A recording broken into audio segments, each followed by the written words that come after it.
Hello student, good morning. कैसे हो आप सब? आज हम पढ़ेंगे TIR, टोटल इंटरनल रिफ्लेक्शन। क्या होता है total internal reflection? Phenomena of coming back of light into denser medium from the interface of rare medium and the denser medium is called total internal reflection. TIR का मतलब होता है कि light come back, वापिस आ जाना। जैसे आपके पास ये कोई भी डेंसर मीडियम है और लाइट जो है ट्रेवल कर रही है कहाँ से कहाँ? डेंसर से रेयरर की तरफ, डेंसर से रेयरर की तरफ, इधर से इधर। ठीक है, और इस पॉइंट पे हम क्या ड्रा करेंगे? नॉर्मल। और ये जो है किधर मुड़ जाए? इस डायरेक्शन में। क्या होता है? When ray travel from denser to rare bend away from the normal.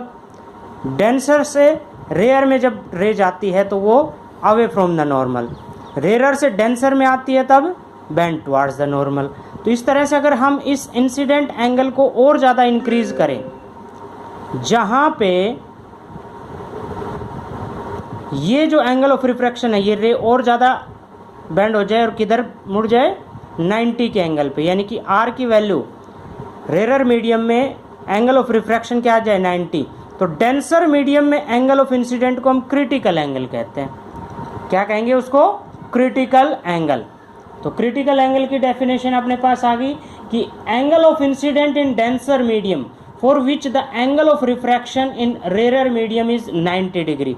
Rare medium में एंगल ऑफ रिफ्रैक्शन 90 डिग्री हो जाए। अब हम क्रिटिकल एंगल से और ज़्यादा यदि हम बढ़ाएं, किसको बढ़ाएं?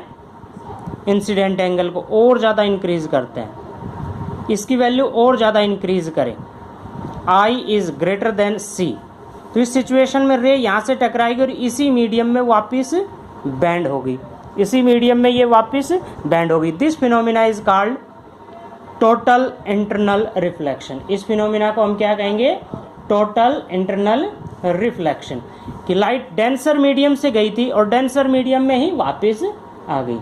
तो ये फिनोमिना आप खुद करके देख सकते हो। इसका एक्सपेरिमेंट जो है, आप अपने घर में एक कांच का ग्लास लेना और लेज़र लाइट जो आपके पास अक्सर आप किसी भी शॉप से खरीद के लेके आ सकते हो, रेड कलर की लाइट होती है। अच्छा, इसमें आप कोलाइडल सॉल्यूशन ले लेना। कोलाइडल सॉल्यूशन यानी कि आप ये ले लोगे सोप सॉल्यूशन, पानी में साबुन घोल के। पानी में साबुन इसलिए घोलते हैं क्योंकि ताकि वो पाथ लाइट आपको दिखाई दे। और जब आप इसके अंदर क्या करोगे? लाइट बीम को छोड़ोगे, एक ग्लास के एक कॉर्नर से लाइट बीम को जब आप छोड़ोगे तो आप क्या देखोगे कि लाइट इधर से इधर ट्रेवल कर रही है ऐसे, यानी कि अंदर ही अंदर रिफ्लेक्ट हो रही है। तो ये फिनोमिना जो है वो क्या कहलाएगा? आपका total internal reflection. Total internal reflection के अंदर यदि हम रिफ्रैक्टिव इंडेक्स और क्रिटिकल एंगल में रिलेशनशिप फाइंड आउट करना चाहें तो कैसे करेंगे? देखिए, मान लीजिए रिफ्रैक्टिव इंडेक्स है डेंसर मीडियम का μ2 और रेयर मीडियम का है रिफ्रैक्टिव इंडेक्स μ1। तो स्नेल्स लॉ क्या कहता है? μ2 sine I is equal to होगा μ1 साइन R। अच्छा, अब I की वैल्यू तो क्या है? μ2 sine C is equal to μ1 sine R। R की वैल्यू क्या है? जब एंगल C हो। क्रिटिकल एंगल कब कहेंगे? जब रेयर मीडियम में एंगल ऑफ रिफ्रैक्शन 90 डिग्री हो, साइन 90। साइन 90 की वैल्यू क्या होती है? 1। तो क्या आ गया आपके पास? Sine C is equal to μ1 upon μ2। और म्यू रिफ्रैक्टिव इंडेक्स, इसको अगर हम ऐसे लिखते हैं μ2 अपॉन μ1, तो ये क्या आ जाएगा? 1 बाई साइन C। तो इसको क्या लिख सकते हैं? Mu is equal to refractive index of medium 2 with respect to 1, μ2 upon μ1 को mu is equal to 1 by sine C, 1 by sine C। This is the relation between, किसके बीच में? Critical angle and refractive index के बीच में relationship है। अच्छा, application, बहुत सारे एप्लीकेशन है किसके?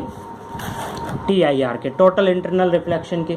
कई बार एग्जाम में आ जाता है 1 मार्क्स का क्वेश्चन राइट, या what is the basic of, क्या बेसिक है, या what is the principle of this phenomena, इस फिनोमिना का प्रिंसिपल क्या है, एप्लीकेशन ऑफ टोटल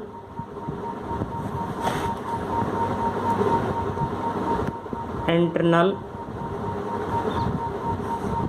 रिफ्लेक्शन। ये फिनोमिना तो रिफ्रैक्शन का है, बट इसको रिफ्लेक्शन इसलिए कह देते हैं क्योंकि उसी मीडियम में वापस जा रही है। जैसे ब्रिलियंस ऑफ डायमंड, हीरे की चमक, ब्रिलियंस ऑफ डायमंड,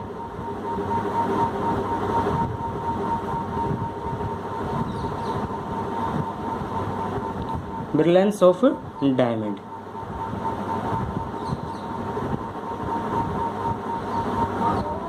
हीरे का चमकना, हीरे के अंदर क्या होता है, फेसेस होते हैं बहुत सारे, जैसे इस तरह से ये बहुत सारे फेसेस हैं,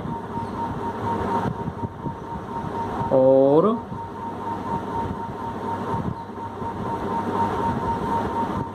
कुछ हीरा जो है डायमंड आपका इस शेप का है, इसमें क्या होता है कि लाइट एक बार किसी भी फेस से एंटर करती है, इस फेस से एंटर की तो इसके ये जो फेसेस हैं इस तरह से कट लगाए गए हैं कि अंदर ही अंदर इसमें क्या होता है, रिफ्लेक्शन, और ये एकदम से चमक जाता है। रिफ्लेक्शन जब अंदर ज़्यादा होता है तो इसमें चमक पैदा हो जाती है, इसलिए हीरा जो है वो चमकता दिखाई देता है।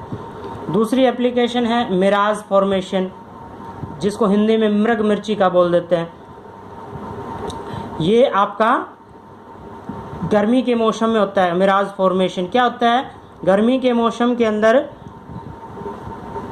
इन समर जब टेम्परेचर ज़्यादा हो जाता है, अर्थ ज़्यादा हॉट हो जाती है, तो अर्थ के सरफेस के नज़दीक की जो एयर है वो गर्म हो जाती है, और गर्म होके उसका डेंसिटी जो है वो लो हो जाती है, और डेंसिटी विल बी लेस और medium will be rare, medium rare हो जाता है। उस सिचुएशन के अंदर क्या होता है कि आपको हवा जो है वो ऊपर उठती दिखाई देती है, कोई भी पेड़ है उसका आपको इमेज फॉर्मेशन दिखाई देगी उल्टा डेजर्ट के अंदर।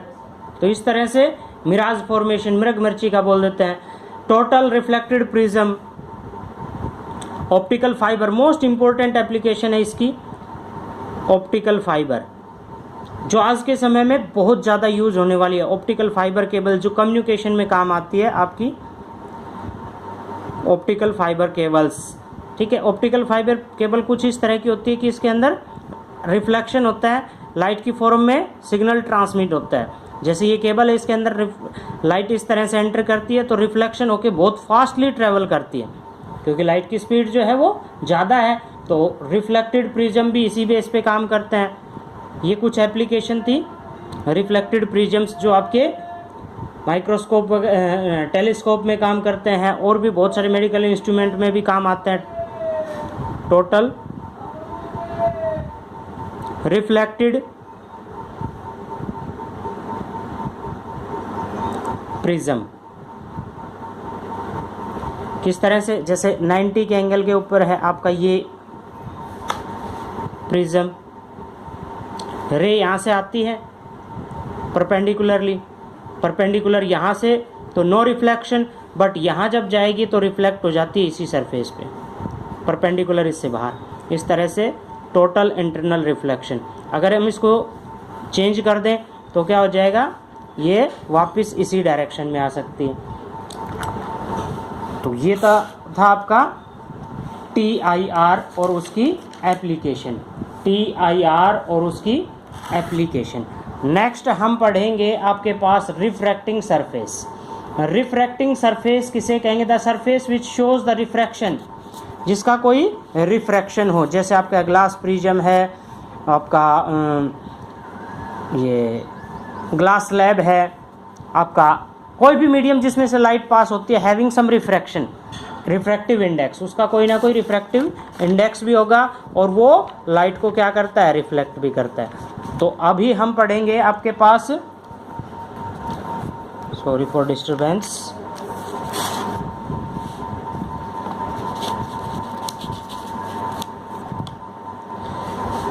Refracting surface. Refracting surface mainly दो टाइप के हैं। अगर हम उनको कर्वेचर के बिहाफ पे, कर्व के बिहाफ पे लें तो कॉन्वेक्स टाइप और कॉनकेव टाइप, ठीक है। तो रिफ्रैक्टिंग सरफेस,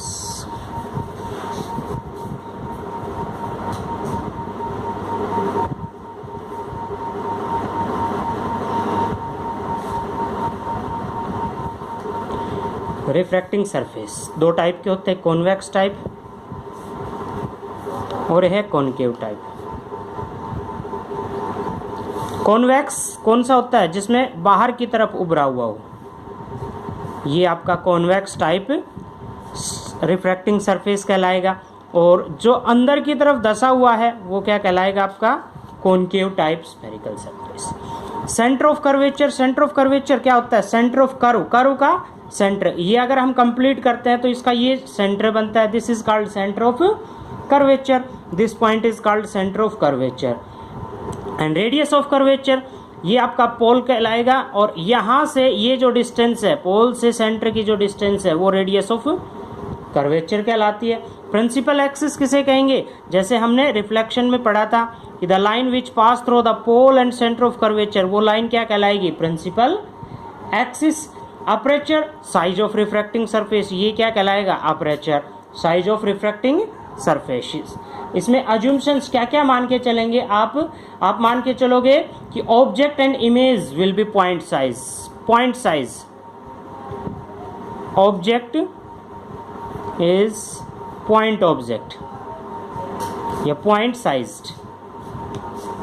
ऑब्जेक्ट को हम पॉइंट साइज मान के चलेंगे, आगे जो भी क्वेश्चन हम उसमें करेंगे। और एंगल्स को स्मॉल कंसीडर करेंगे, स्मॉल एंगल्स, स्मॉल एंगल कैसे? क्योंकि sine I approximately equal to I के sine R, approximately equal to R के। और distance measured to the direction of opposite, किसके? रे के। रे को अब हम किधर से किधर लेके चलेंगे? अगर इसको हम एक्सिस की फॉर्म में क्रिएट करते हैं तो आपके पास इस तरह से ये जो पॉइंट है अपना ओरिजिन, इसको हम एक तरह से पी पॉइंट कंसीडर करेंगे। इधर मेजरमेंट करते हैं तो पॉजिटिव, इधर मेजरमेंट करेंगे तो नेगेटिव। पोल से रे की जो डायरेक्शन है वो लेफ्ट से राइट की तरफ होगी। अगर हम मेजरमेंट राइट से लेफ्ट करते हैं तो नेगेटिव, अपवर्ड में पॉजिटिव और डाउनवर्ड में नेगेटिव कंसीडर करेंगे। ठीक है, तो ये अज्यूमशंस हम मान के चलेंगे। इस टाइप के जो क्वेश्चंस आगे करेंगे उन सब में, तो आगे हम करेंगे refraction from rare to denser for convex spherical surface, refraction from denser to rare for convex spherical surface,